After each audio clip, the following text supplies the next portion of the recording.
فلا تهنوا وتدعوا إلى السلم وأنتم الأعلون والله معكم ولن يتركم أعمالكم.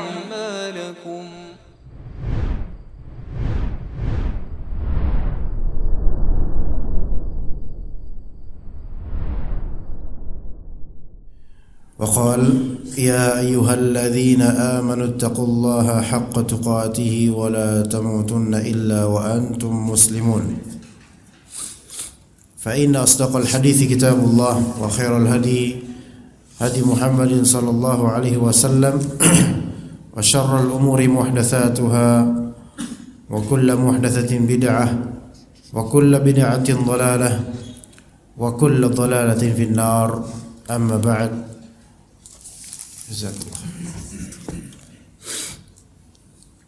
Jemaah sekalian rahimani wa rahimakumullah, kita akan melanjutkan kajian kitab Fawaidul Fawaid dan kita pilih topik pasal atau pasal pada kali ini yaitu pasal Fas Halun Nasi Ma'al Quran, keadaan orang-orang bersama dengan Al-Quran, bagaimana keadaan banyak manusia terhadap Al-Quran.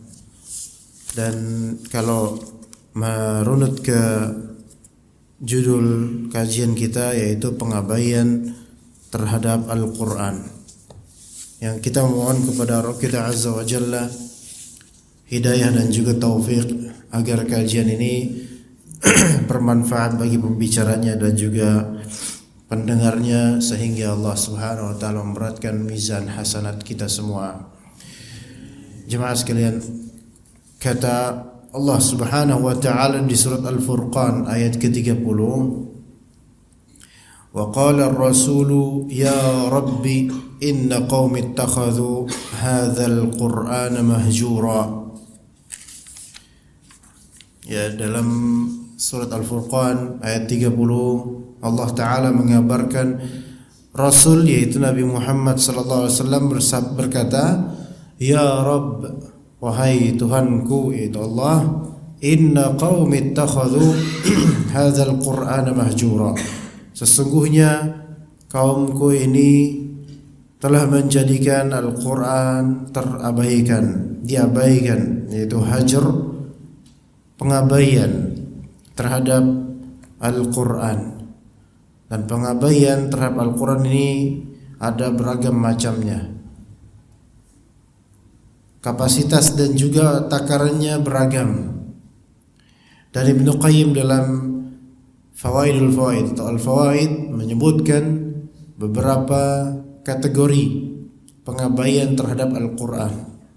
Minimal beliau menyebutnya ada 5, yang insya Allah akan kita sebut satu persatu biiznillah ta'ala. Ibnu Qayyim Al-Jauziyah rahimahullah berkata, hajrul Qur'ani anwa', mengabaikan Al-Quran ada beberapa macam.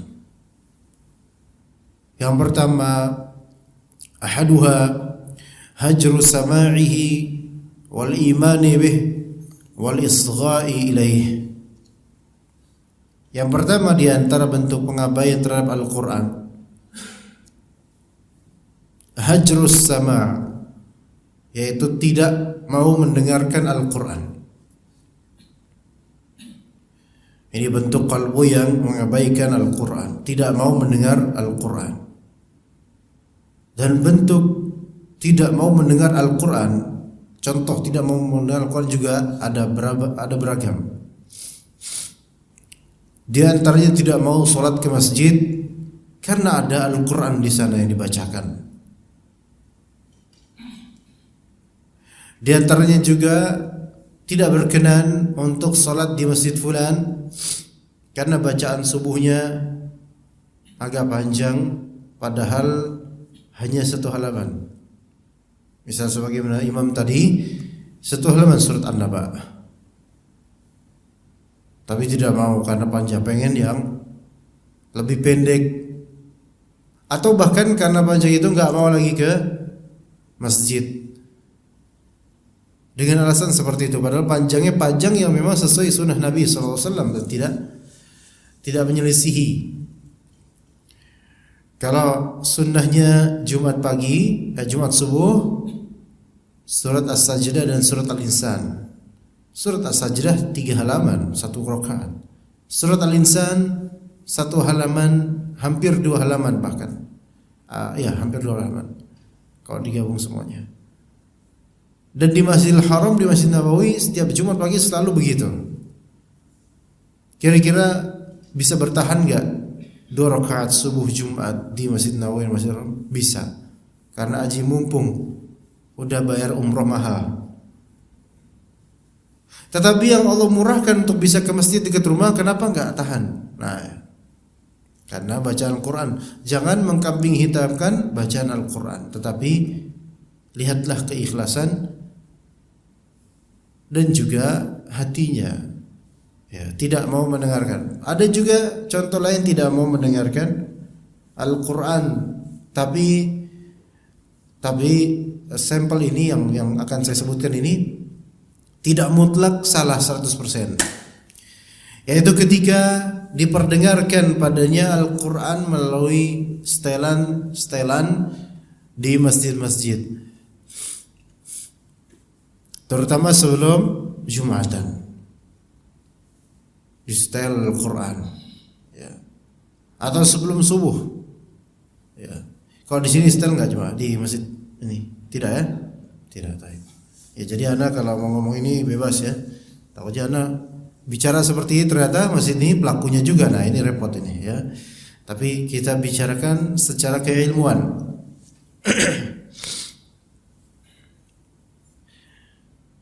Sebagian dari kaum muslimin diperdengarkan Al-Quran kepadanya melalui toa masjid atau speaker, baik rekaman maupun settingan yang sudah fix setiap waktu sesuai dengan waktunya, karena ada jasa untuk itu ya. Ada alat untuk itu. Atau memang ada jemaah atau marbot yang setiap sebelum subuh atau sebelum maghrib atau sebelum Jumatan yang mengumandangkan Al-Quran. Maka banyak yang menjadikan apa yang mereka dengar dari speaker itu seperti angin begitu saja yang berlalu. Tidak ada tadabbur, tidak ada tafakkur, dan seolah-olah yang lewat adalah ya angin yang mungkin mengandung debu dan seterusnya, tidak ada harganya. Ini sebagian ulama mengatakan memang kalau ini tidak sampai kewajiban untuk menyimaknya karena dipaksa. Di sisi lain merupakan hal yang salah menzahirkan dan mensyiarkan Al-Quran melalui speaker masjid sebelum waktu-waktu salat. Karena ini seperti ikrah, ijbar, memaksa orang-orang untuk menyimaknya padahal mereka juga memiliki kesibukan tersendiri dan mungkin tidak begitu siap untuk mendengar Al-Quran. Sampai beberapa ulama di mazhab Maliki di kitab fikih mereka mengupas masalah seperti ini, yaitu qiraatul Quran jahratan fis suq, membaca Al-Quran secara jahrah, yaitu secara terang-terangan, keras di pasar. Dan di zaman penulis kitab tersebut, di zaman itu belum ada speaker, artinya ada orang di pasar membaca Al-Quran keras suaranya sehingga terdengar ke seantero daerah situ di pasar. Maka dilarang yang seperti ini, kata mereka, dilarang. Di antara penyebabnya adalah inilah pemaksaan terhadap orang-orang untuk mendengarkan Al-Quran di saat mereka memiliki kesibukan lain duniawi, sehingga mereka tidak fokus dengan itu, atau dia khawatir mereka berdosa karena tidak mendengarkan Al-Quran, dan mereka memiliki ketertabrakan keadaan antara keharusan mendengar Al-Quran dengan keharusan untuk menunaikan amanah berdagang atau kesibukan. Maka di sisi ini juga salah. Ya, belum lagi dengan teriakannya, karena kan sekarang sudah ada mikrofon dan seterusnya. sebelum subuh pula. Sementara sebagian dari kaum muslimin sedang tahajud dan sedang khusyuk-khusyuknya, kemudian ngedumel mendengar mulai terganggu sudah. Ya. Jadi ada sisi yang tidak 100% salah, yaitu orang yang tidak berkesempatan atau tidak bisa mendengar dengan baik Al-Quran yang disuarakan di speaker masjid. Sisi lain dari pihak masjid juga ada kesalahan. Itu bentuk tidak mendengarkan Al-Quran juga, hajrus sama'. Kemudian hajrul iman, tidak mengimani Al-Quran dengan baik. Ketika Allah Subhanahu wa taala mengabarkan tentang suatu cerita, maka seolah-olah cerita tersebut cerita biasa yang tidak ada faedahnya, lewat begitu saja. Bahkan sampai ada orang di antara orang-orang liberal yang semoga Allah Ta'ala binasakan mereka jika tidak Allah Ta'ala berikan hidayah, yang mengatakan bahwasanya kisah-kisah dalam Al-Quran ini hanyalah suatu permisalan yang tidak ada hakikatnya, tidak pernah terjadi. Kisah-kisah ini hanyalah supaya kita mengambil ibrah, pada hakikatnya tidak terjadi di masa lampau.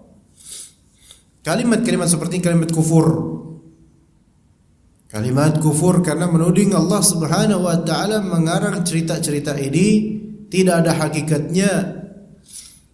Atau bahasa lain, menuding Allah Ta'ala telah berbohong kepada kaum muslimin dengan cerita-cerita ini yang tidak ada hakikatnya. Maka ini kalimat kufur. Ini hajrul iman, meninggalkan keimanan kepada Al-Quran. Ini bahaya. Wal isgha ilaih, dan tidak memperhatikan Al-Quran, berpaling dari Al-Quran. Semua ini bentuk apa? Bentuk hajrul Quran, yaitu meninggalkan atau mengabaikan Al-Quran. Baik. Kemudian wathani, kata Ibnu Qayyim, yang kedua, athani hajrul amali bihi wal wuqufi 'inda halalihi wa haramihi wa in qara'ahu wa amana bih. Level pertama ini level yang cukup parah. Namun level kedua di bawah dari itu, tidak separah level pertama atau nomor pertama. Hajrul amali bih, tidak mengamalkan wal wuquf, dan tidak berhenti atau mengamalkan indal halal wal haram, ketentuan halal haram di dalam Al-Quran. Wa in qara'ahu wa amana bih, meskipun ia membaca Al-Quran atau mengimaninya, tapi dia tidak mengamalkan halal haram yang ada di Al-Quran. Ternyata urusan mengamalkan Al-Quran ini juga ada kaitannya dengan meninggalkan, mengabaikan atau memperhatikan Al-Quran. Ada kaitan dengan itu. Karena di Al-Quran banyak sekali hukum-hukum Allah yang tertera dalamnya, tentang halal dan haram, boleh atau tidaknya sesuatu, wajib atau sunnahnya. Kalau Allah Subhanahu wa taala menyebutkan hurrimat 'alaikumul maitatu wad-damu wa lahmul khinzir wa ma uhilla li ghairillahi bih, diharamkan atas kalian maitah, misalnya bangkai. Ini masih mujmal, global, mencakup beragam jenis atau macam di bawah sebutan bangkai dalam istilah syar'i. Maka Islam mengharamkan bangkai. Kemudian sunnah Nabi SAW datang sebagai mukhassis, yaitu pengkhusus beberapa hal yang global dalam ayat. Sebagaimana kata Nabi SAW, uhillat lana maitatani wa daman. Kalau dalam ayat tadi, hurrimat alaikumul maitatu wa damu, diharamkan atas kalian bangkai dan darah. Dalam hadis, uhillat lana maitatan wa daman, dihalalkan untuk kita kaum muslimin 2 macam bangkai dan 2 darah. Baik, kita fokus di bangkainya aja. Ketika Allah Ta'ala mengharamkan bangkai maitah dan ditakhsis, dikhususkan, diistitsna atau dikecualikan dalam hadis 2 model bangkai, yaitu al-hud wal jarad. Al-hud wal jarad. Al-hud ikan. Al-hud ini ikan.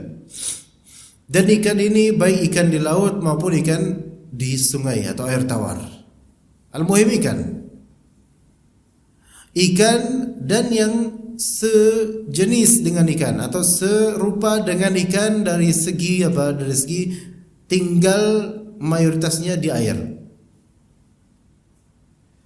Taib, ikan. Ikan berarti bangkainya halal.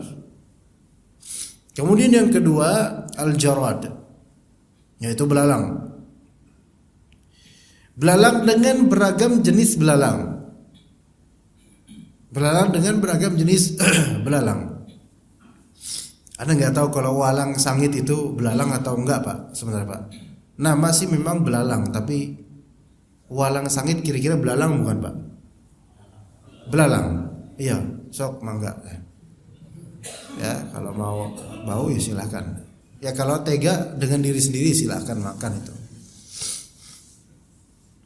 Tapi kalau laron yang lebih sahih bukan termasuk belalang, sehingga laron tidak layak dimakan coba.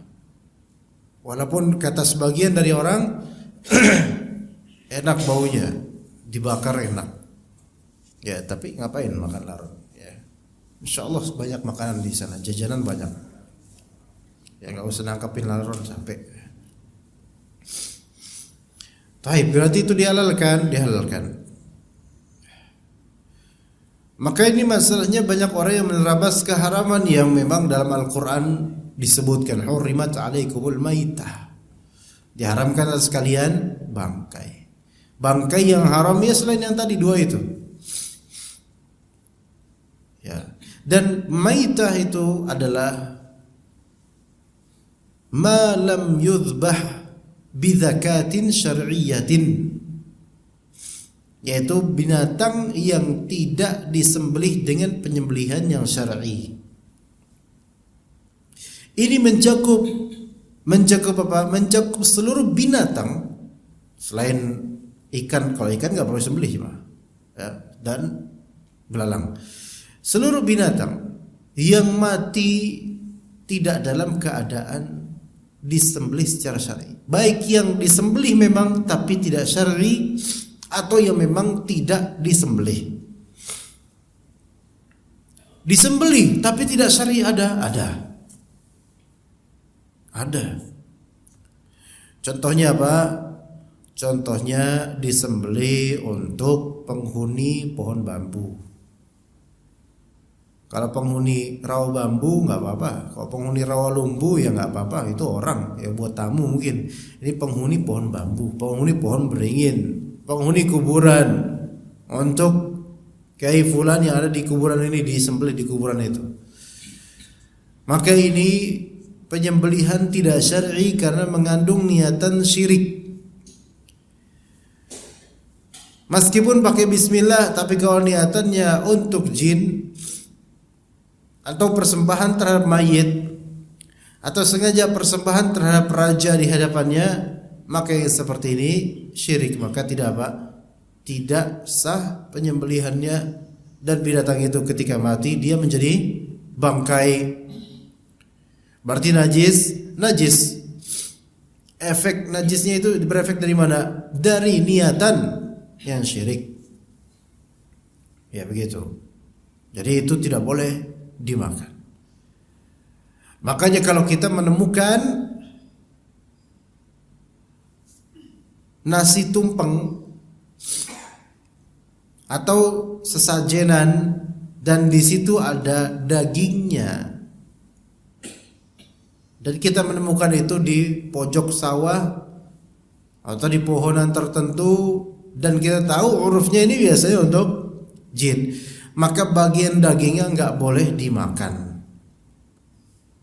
Karena itu bangkai, haram secara zat. Gitu. Itu rinciannya, di antara rinciannya. Begitu juga dengan hadiah-hadiah dari Natalan atau dari larungan laut misalnya, atau al-muhim hadiah-hadiah dari perayaan orang-orang yang berbuat syirik, maka daging yang ada pada hadiah tersebut haram dimakan secara zat. Karena hurrimat alaikumul maitah ini potensinya bangkai. Iya. Karena perayaan ini pasti ditujukan untuk kesyirikan. Berbeda kalau misalnya di restoran orang Nasrani misalnya.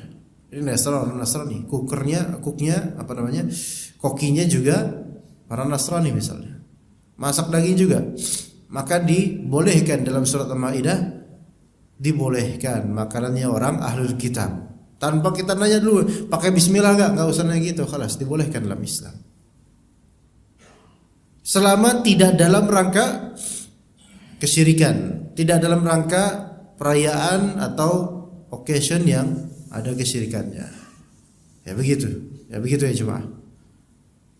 Begitu pula kalau misalnya kita makan di misal masakan Padang atau warteg dan kita melihat ada kesyirikan di situ atau potensi syirik seperti memajang gambar atau foto mbah-mbah yang disugestikan menglariskan atau semisal itulah untuk masakan Padang itu, atau jimat-jimat raja-raja dan seterusnya, maka apa hukum dari binatang-binatang atau daging-daging yang dijajakan? Hukumnya mubah, tidak ada kaitannya dengan itu. Iya, tidak ada kaitannya dengan itu. Urusan kemudian apakah itu pakai penglaris atau enggak, itu urusan gaib. Enggak usah dipikirin jemaah. Bismillah aja. Enggak usah dipikirin. Waktu di YouTube tuh saya lihat tuh pernah ada video, ternyata orang lagi makan di restoran ada pocong ngeludahin, itu urusan mereka udah. Antum enggak perlu nyari pocongnya di tempat itu. Capek juga. Toh nanti antum juga jadi pocong suatu saat. Iya, udahlah. Coba periksa mana pocongnya. Enggak ketemu pocong di kuburan sana. Iya, jadi halal. Tapi ketika kita tahu itu maitah haram, bangkai haram. Atau model kedua yang tidak disembelih memang, baik karena mati kesetrum, mati ketabrak, mati stres, mati berantem, maka binatang-binatang seperti ini walaupun tadinya halal, yaitu kambing misalnya halal sebenarnya, cuman karena proses kematiannya tidak syar'i maka menjadi bangkai. Iya. Tapi ada cara jemaah. Kalau misalnya ada kambing lepas dari kandangnya, ditabrak oleh mobil, keserempet kemudian dia dalam kondisi sakaratul maut, langsung sembelih jemaah. Sembelih. Walaupun itu punya orang. Walaupun punya orang. Bismillah. Mati kambing itu dengan setelah proses sembelih. Tapi antum berikan kepada pemiliknya. Pak, ini afwan nih Pak. Sudah saya sembelih alhamdulillah. Tadinya sekarat, daripada dia mati kemudian tidak dimanfaatkan oleh manusia dagingnya, maka sebaiknya disembelih sebelum dia mati. Oh ya, terima kasih Pak. Nah, ini boleh seperti ini. Ya boleh. Taib, jadi amalkanlah ketentuan halal haram dalam Al-Quran. Ya. Juga masalah mahram. Masalah mahram ini yang banyak dilanggar juga. Kemahraman sebagai di surat Al-Maidah juga. Hurrimat alaikum ummahatukum wa banatukum, dan seterusnya dari ayat Allah Subhanahu wa taala. Tentang mahram, tentang nikah, tentang nafkah. Ar-rijalu qawwamuna 'alan nisa bima faddalallahu ba'dahum 'ala ba'd wa bima anfaqu min amwalihim. Di sini ada perintah untuk apa? Laki-laki menafkahi istrinya. Nah, kalau misalnya tidak mau menafkahi atau saudara bisa menafkahi namun idle, tidak mau bekerja, maka dia melanggar ayat Allah. Ini termasuk apa? Termasuk hajrul Quran. Mengabaikan perintah dalam Al-Quran. Iya. mengabaikan perintah dalam Al-Quran, walaupun baca Al-Quran. Jadi potensi hajrul Quran pada setiap dari kita itu ada, jemaah. Ada. Ya. Baik, kemudian yang ketiga, ats-tsalits. Kata Ibnu Qayyim rahimahullah, hajru tahkimihi wa tahakumi ilaihi fi usulid dini wa furu'ihi. Tidak memutuskan hukum berdasarkan Al-Quran dan tidak menjadikan Al-Quran sebagai sumber hukum. Iya, tidak menjadikan Al-Quran sebagai sumber hukum, baik dalam masalah yang terkait dengan usuluddin, dasar-dasar pokok agama, maupun dalam furu'nya din, yaitu cabang-cabang agama. Ini tidak berhukum dengan hukum Al-Quran, hukum Allah. Di Al-Maidah juga disebutkan 3 atau akhiran dari 3 ayat. Wa man lam yahkum bima anzalallah fa ulaika humul kafirun. Wa man lam yahkum bima anzalallah fa ulaika humuz zalimun. Wa man lam yahkum bima anzalallah fa ulaika humul fasiqun. Minimal orang yang tidak berhukum dengan hukum Allah, minimalnya kalaupun tidak sampai derajat kafir, minimalnya zalim atau fasik. Maka kalau kita mencari keimaman dan kepemimpinan yang adil namun tidak dengan hukum Allah, maka ini seperti apa? Mengejar oase di padang pasir. Enggak ketemu. Karena keadilan itu ada pada hukum Allah. Sistem yang teradil itu ada pada hukum Allah. Sementara qawanin wad'iyah atau undang-undang buatan manusia itu kalaupun ada adilnya sesuai dengan prinsip Islam, alhamdulillah, tetapi pasti ada ngarangnya dan ngacoknya. Ada semaunya, ada kezalimannya, mesti. Lah orang yang pakai Al-Quran saja karena hawa nafsu saja bisa menjadi zalim, apalagi kalau enggak pakai Al-Quran dan murni hawa nafsu, lebih zalim lagi. Maka tidak berhukum dengan hukum Allah, ini merupakan hajrul Quran, mengabaikan Al-Quran. Ya, dengan kadarnya masing-masing. Ada yang sampai derajat kufur, ada yang derajatnya fasik, ada yang derajatnya zalim. Dan ini rincian dibahas oleh para ulama dalam masalah tahakum bi ghairi ma anzalallah, yaitu berhukum dengan apa yang Allah Ta'ala, dengan selain yang Allah Ta'ala turunkan. Kata Ibnu Qayyim, wa i'tiqadu annahu la yufidul yaqin, bahkan ada yang sampai meyakini bahwasanya Al-Quran ini tidak memberikan faedah yakin atau ilm, melainkan persangkaan semata. Dan beriktikad atau meyakini wa anna adillatahu lafziyah la tuhassil al-ilm. Dalil tekstual Al-Quran tidak menunjukkan kebenaran yang bisa diyakini 100%, melainkan persangkaan belaka, persangkaan. Ini kalimat sebenarnya menjurus kepada kekufuran berbahaya. Semua yang ada di Al-Quran itu adalah kebenaran. Ilmu wajib diyakini dan meyakinkan. Ya, maka berhukum dengan selain hukum Allah itu bisa mencakup juga masalah rumah tangga kita. Ya, masalah faraid terutama itu. Pembagian harta waris. Ini muskilah yang besar pada sebagian keluarga besar. Semoga Allah berikan kita kemudahan. Jemaah sekalian, kita ini enggak tahu kapan wafat. Wasiatkan dari sekarang kepada keluarga, nanti kalau saya mati, wafat, wajib menunaikan hukum Allah dalam pembagian waris. Itu wasiatkan ke anak-anak dan keluarga besar dari sekarang, jemaah, jangan diabaikan. Karena betapa adanya dan betapa banyaknya setelah wafatnya kepala keluarga, anak-anak ribut.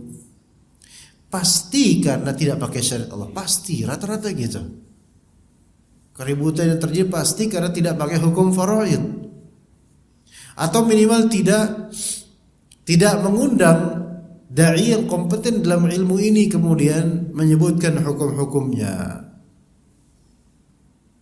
Sebagian hanya melihat dari perasaan. Udahlah, karena kamu yang paling tertua, maka kamu yang paling besar dapat bagiannya. Salah. Ini nggak ada urusan dengan yang paling tua dari anak. Bahkan yang anak ini masih 2 tahun pun berhak mendapatkan warisan, tapi tentu dikelola nanti oleh ibunya atau saudaranya atau siapa ya. Artinya hukum waris itu hukum adil dalam Islam. Yang adil dari syariat Islam, bukan dari perasaan manusia. Ya, bukan dari perasaan manusia.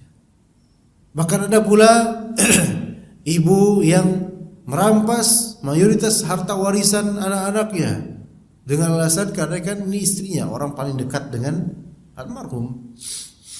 Enggak gitu. Makanya jemaah sekalian, wasiatkan dari sekarang.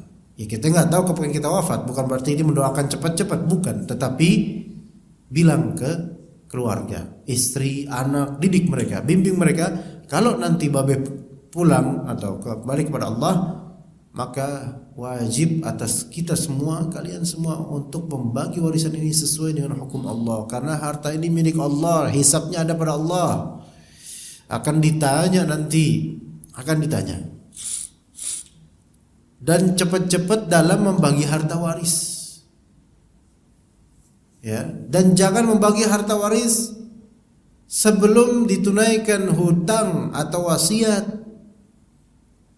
Ya, begitu. Pokoknya adalah rinciannya itu di surat An-Nisa. Ya, kita nggak membahas lebih lanjut rinciannya, panjang waktunya. Tapi kemudian yang keempat, dan ini teguran juga buat kita, hajru tadabburih wa tafahumih wa ma'rifati ma arada al-mutakallimu bihi minhu. Di antara bentuk mengabaikan Al-Quran adalah tidak menghayati, tidak berusaha memahami, dan tidak mau mengetahui maksud dari ayat-ayat Al-Quran. Nah, ini muskilah nih. Baca sih baca jemaah, alhamdulillah, tetapi gak mau paham. Padahal sebenarnya Al-Quran ini apa? Syifa'ul lima fis sudur, yaitu penyembuh terhadap apa yang ada di dada kita, yaitu di qalbu kita. Baca, alhamdulillah. Kalau nggak bisa baca bahasa Arab dan maknanya, maka bacalah terjemahannya dan tafsirnya. Selalu sejak bertahun-tahun yang lampau, saya pribadi mewasiatkan kepada jemaah manapun, talib manapun, menuntut ilmu manapun, agar kita itu masing-masing punya bekal minimal 1 kitab tafsir, 1 set lengkap dari juz 1 sampai akhirnya, minimal di rumah. Baik itu mungkin tafsir As-Sa'di lah, tafsir Ibnu Katsir atau ringkasannya dan lainnya. Nggak harus yang panjang banget, nggak. Kalau tafsir Jalalain itu kurang panjang, ya. Dan tafsir Jalalain pun itu untuk orang-orang kelas menengah dari keilmuan, jadi agak berat kalau tafsir Jalalain. Ya. Tapi al-muhim terjemahannya dan tafsirnya, supaya kalau ada apa-apa kita bisa merujuk langsung dan membaca langsung, alhamdulillah dapat ilmunya dan faedahnya. Iya, dan jangan hanya terbatas pada membaca. Ya, lebih jelek lagi kalau baca lebih jelek lagi mahamin enggak, baca pun enggak. Masya Allah, ini gimana nanti di akhirat, mana bekalnya gitu ya. Dan yang kelima, dari terakhir insyaallah, jika ada pertanyaan setelah ini insyaallah ya. Yang kelima, hajrul istishfa'i wa tadawi bihi fi jami'i amradil qulubi wa adwa'iha. Tidak menjadikan Al-Quran sebagai terapi untuk segala penyakit hati. Tidak menjadikan Al-Quran sebagai terapi untuk segala penyakit hati. Bahkan sebenarnya penyakit fisik itu juga Allah Ta'ala menjadikan Al-Quran penyembuhnya, sebagian penyakit fisik. Jadi di antara bentuk apa? Di antara bentuk hajrul Quran, pengabaian terhadap Al-Quran apa? Tidak menjadikan Al-Quran sebagai terapi penyakit hati. Lebih percaya ke psikiater dulu. Nah, lebih suka curhat pada tetangga, tetapi tidak mau merujuk kepada mengangkat tangan doa ya Rabb atau membaca Al-Quran. Apa-apa langsung merujuk ke orang. Akhirnya apa? Lebih bertawakal pada manusia dibandingkan kepada Rabbnya manusia.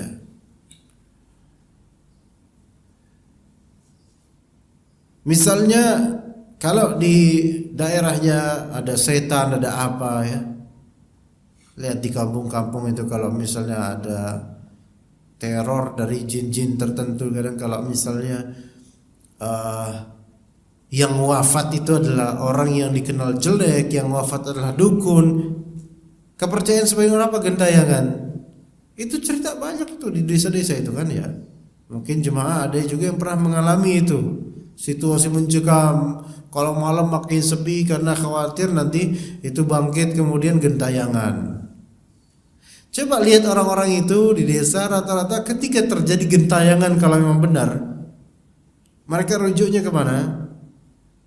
Kalau enggak ke tetangga, ngobrol sama tetangga. Kalau enggak nyari apa? Nyari orang pintar versi mereka. Yang mana orang pintar versi orang-orang desa itu kadang-kadang apa? Dukun, musyrik. Pintar apanya? Gitu loh. Dari kitab apa kok bisa pintar dia? Ada orang pintar, dukun, musyrik. Terus diterawang sama dukun itu dengan kesoktahuannya maksimal itu. Masya Allah.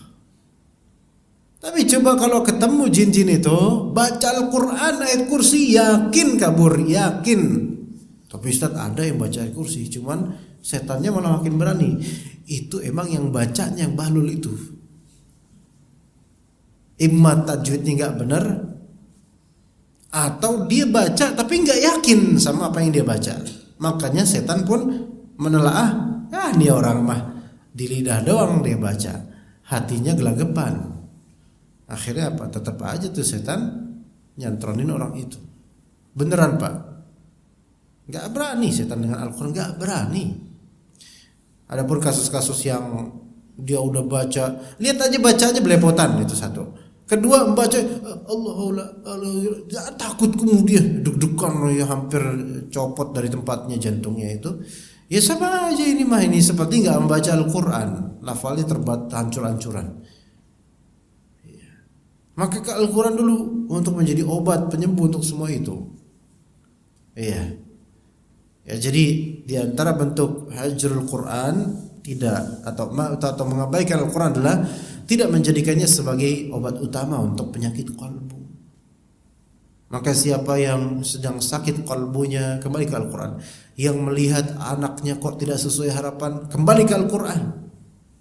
Kembali ke Al-Quran.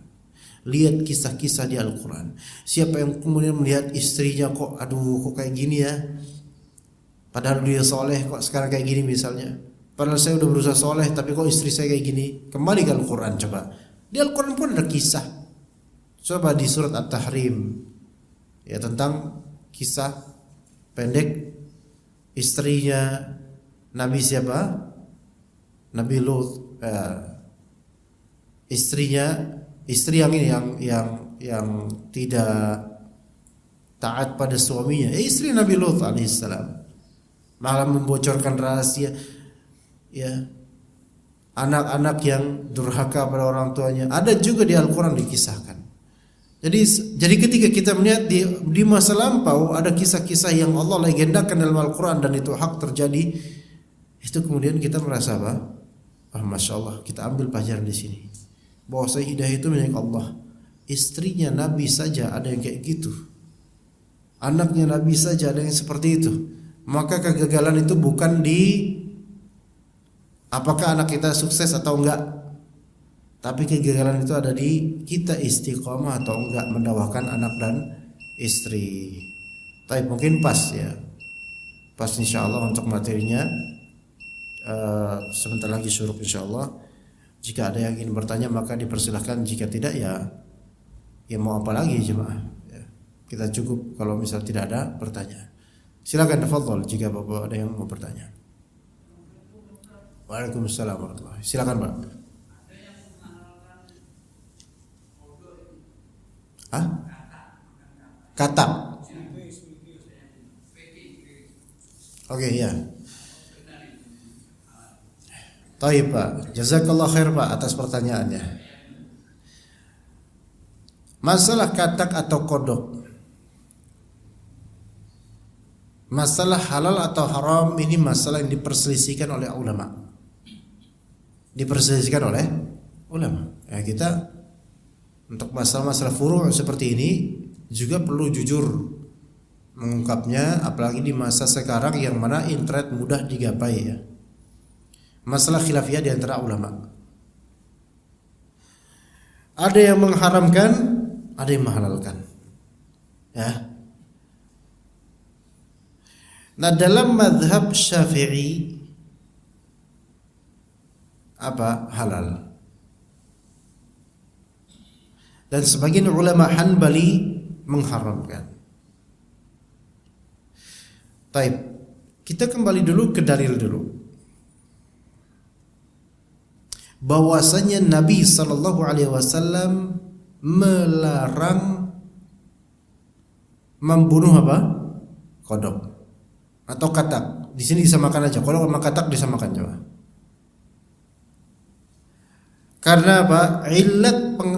Illat itu artinya adalah sebab hukum.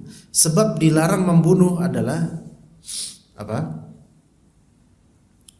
Karena suaranya adalah zikir, tasbih. Gitu Pak ya? Pernah dengar enggak Pak ini Pak? Jadi kodok-kodok itu bersuara itu tasbih Pak. Ya. Tasbih tapi versi mereka ya. Artinya jangan sampai ikutan kayak gitu tasbihnya. Ya enggak ya. Taib. Berangkat dari ini para ulama kemudian meneliti hadis ini. Taib, ini hadis ini ada faedah hukum enggak untuk memakan kodok gitu loh. Atau sebatas melarang membunuhnya. Maka dalam mazhab Syafi'i logikanya adalah yang dilarang adalah membunuh kodok dengan sebab zikirnya kodok ini. Adapun dengan memakannya, maka tidak ada pelarangan dalam hadis untuk memakan kodok. Makanya makanya dibolehkan. Tapi kepada sebagian ulama Hanabilah mengatakan, lah, kalau pakai logika kayak gitu justru enggak logis. Karena gimana cara memakan kodok kecuali setelah membunuhnya kan? Maka bertalian di sini premisnya, kalau membunuhnya saja diharamkan, maka memakannya diharamkan karena tidak mungkin kita bisa memakannya kecuali setelah membunuhnya. Kira-kira mana yang lebih logis, Pak? Pengharaman atau penghalalan? Pengharaman. Ya, pengharaman. Itu ya, itu jadi ini kita bilang ini masalah khilafiyah. Tetapi bukan beralasan dengan masalah khilafiyah, jangan begitu. Melainkan coba dalilnya apa dan alasannya apa. Maka yang lebih tepat adalah diharamkannya kodok, itu yang lebih tepat, lebih selamat dan lebih tepat insyaallah, lebih sahih. Ya, lebih sahih diharamkannya memakan katak ataupun kodok. Kalau kemudian ditanya, tapi kodok ini kalau dia mati bukan karena dibunuh, mati karena apalah? Mati karena apa? Kesetrum. Afwan, ngapain kesetrum kan? Oh ya, kesetrum sendiri gitu loh. Bukan kita nyetrumin dia, ini membunuh namanya. Atau memang sudah ajalnya lah, al-muhim udah ajalnya mati dia. Boleh enggak kita makan? Tahu jawabannya apa, Pak? Berarti dia mati bukan karena kita membunuhnya matinya. Apa jawabannya, Pak? Bangkai. Dijawab oleh yang menghalalkan misalnya, dia bukan bangkai. Karena dia diserupakan, dikondisikan seperti al-hut, yaitu ikan yang biasa di perairan. Gimana Pak jawabannya? Halal enggak kodok ini? Jemaah sekalian, yang dimaksud dalam Nabi uhillat lana maitatan wa daman, yaitu bangkai yang dibolehkan, ikan, dan yang semansila dengan ikan dari segi dominan hanya bisa hidup di air. Adapun binatang amfibi seperti ini, dia bisa di mana aja. Ya, bisa di air, bahkan di kantong anak pula bisa di kantong. Sebagian memelihara kodok, dikantongin kodoknya. Bisa di darat. Ya. Ini binatang yang wallahu alam serupa dengan buaya sebenarnya. Ya, bisa lama enggak di darat? Bisa. Buaya itu kalau hibernasi bisa berbulan-bulan, Pak, di lubang yang tidak ada airnya. Hibernasi. Ya. Makanya ulama mengharamkan kodok dan juga buaya. Tapi ulama Malikiyah dan sebagian ulama Hanabilah menghalalkan buaya. Iya benar, ada yang menghalalkan buaya ada. Kalau kodok tadi mungkin agak terkaget, kodok kok dihalalkan? Jangankan kodok, Pak, buaya ada yang dihalalkan. Oke, yang lebih dari itu, anjing pun ada yang menghalalkannya. Tapi ini ulama sebagian ulama Malikiyah. Dan mereka punya alasan dengan itu, cuman tidak kita ambil hukum dari mereka karena enggak, ini khata, salah. Iya. Bahkan sebagian mereka mengatakan, ya anjing itu tidak haram karena tidak ada dalil pengharamannya. Ada dalil penajisannya, yaitu apa? Jilatannya. Tapi tubuhnya tidak najis. Itu bagi sebagian ulama Malikiyah. Bertentangan dengan Syafi'iyah. Syafi'iyah seluruh tubuhnya najis. Anjing itu seluruh tubuhnya najis. Bahkan ulama Syafi'iyah mengkiaskan juga babi begitu, lebih parah lagi, seluruh tubuhnya najis, baik jilatannya, kesentuh. Bahkan ulama Syafi'iyah sendiri menyatakan kalau dijilat pun atau kesentuh oleh anjing, kesentuh dengan badannya, itu juga 7 kali basuhan salah satunya. Itu ya, para ulama berselisih dalam masalah. Inilah namanya khazanah fiqih. Tapi kita jangan beralasan khilafiyah. Cari yang mana yang hak, yang sesuai dengan dalil atau dekat dengan dalil bahwasanya kodok haram. Kodok itu haram. Jangan ikut-ikutan orang Korea kemudian makan kodok masih hidup. Ya dipotong-potong, ini lebih haram lagi karena ada penyiksaan. Ya begitu. Bagaimana Ustaz? Kan kita enggak boleh bunuh, tapi kita makannya dalam kondisi hidup biar terbunuh di dalam perut. Nah, ini majnun. Atau fadhal aja kalau mau jadi gitu, ya. Itu kalau mau jadi majnun, carilah jalan yang lain daripada itu gitu. Ya seperti itu, Pak, ya. Insyaallah seperti itu, Pak. Sering mancing, Pak. Enggak boleh, Pak. Afwan, sebentar. Apa nih, Pak? Mancing gimana maksudnya? Sering makan kodok, Pak? Bapak? Oh, dulu. Ya udah berlalu, Pak. Khalas, istighfar aja khalas. Ya udah. Iya, Pak. Kalau yang kodok lucu itu setahu saya itu tinggal di orang di air. Iya. Tapi kalau kodok berut itu tinggal di daratan. Mungkin Iya. yang perlu harus dipisahkan antara jenis kodoknya. Iya, mungkin ya, Pak, ya. Tapi bukan katak dan kodok ya, cuman jenis kodok yang memang hanya di air saja. Nah, kalau yang hanya di air saja, Pak, kalau memang betul ditahqiq, dia realisir betul-betul hanya di air saja betul, maka semansial dengan ikan. Tapi kan kalau kita umumnya kita mengetahui kodok kan bukan yang itu. Gitu, jadi dirinci ya. Ya kayak misalnya ada anjing boleh dimakan. Anjing laut ternyata, ya kan? Ya kita kan nggak ngomongin anjing lautnya kan, anjingnya gitu. Jadi kalau ada jenis yang memang dia diserupakan hukumnya dengan ikan karena dominan di air saja, maka tafadhol, nggak ada masalah, ya. Tapi saya pikir yang seperti itu bukan yang diburu oleh orang-orang untuk di ini. Nah, kemudian ada pertanyaan di sini mungkin agak sedikit tambahan penting, walaupun nggak ditanya tapi faedah. Bagaimana kalau kodok dijadikan umpan untuk mancing? Apa hukumnya? Ya, ini kan sama dengan menuju pembunuhan terhadap kodok. Walaupun belum tentu terbunuh itu kodok kan? Maka kata para ulama, kalau untuk yang seperti ini, untuk hajat dan kebutuhan manusia diperbolehkan. Selama dengan syarat satu, yaitu tidak ada penyiksaan yang berlebih terhadap kodok tersebut.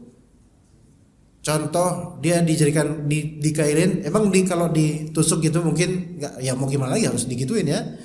Ya itu kelaziman. Tapi kalau dipotong dulu kakinya dan dia dibiarkan hidup-hidup kayak gitu supaya nggak gerak kakinya, nggak gini-gini, maka nggak boleh. Kalau dipotong-potong gitu nggak boleh, karena dia akan tersiksa parah dengan itu. Itu satu syarat pertama. Syarat kedua, mancingnya dia bukan dalam rangka al-abath. Al-abath itu main-main tok.